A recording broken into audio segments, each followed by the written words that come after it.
A bigger fear that I have is the long-lasting implications of having a president like Trump, who seems to be able to infinitely get away with feigning ignorance when it comes to constitutional violations, doing stuff that any intelligent, reasonable person would know is clearly not allowed by our Constitution, and then afterwards being like, well, I was just pushing I was just trying to see, I didn't know for sure, so I just figured I'd do it, and then we'd fight it in court. Can you give me like an example? Sure. I would say the Alien Enemies Act deportations that he did on March 15th, I'd say any reasonable two brain cells to rub together having motherfucker should have known that was going to be the most easy ruling on a due process violation anyone's ever seen. But Trump did it anyway, and immediately the claim was, well, the Alien Enemies Act, like the legislation says that I can do stuff like this, so I just thought that I could, I thought it'd be okay, which is stupid. Yeah, I agree, and that got struck down, right? The Supreme Court said, hey, you can't do that. Yeah, it's not necessarily about having the correct outcome in the courts later on. It's about using that excuse of, I'm just going to feign ignorance. I'm going to, like, you have the White House Office of Legal Counsel, right? It's just an office of lawyers that are there to advise you on what you can and can't do, right? Do you think that before he did that, do you think he asked the OLC if it would be an issue?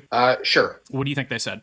Yeah, probably. Yeah, it's your prior. You think that he probably did ask for if he could, and you think he was probably told that he couldn't. I agree with you. Yeah, and so the topic is that if you allow that mindset and that type of behavior to become pervasive, where like, oh, this is what we do, this is how we govern now, it's just going to get worse and worse and worse and worse until it's like, the country's on fire.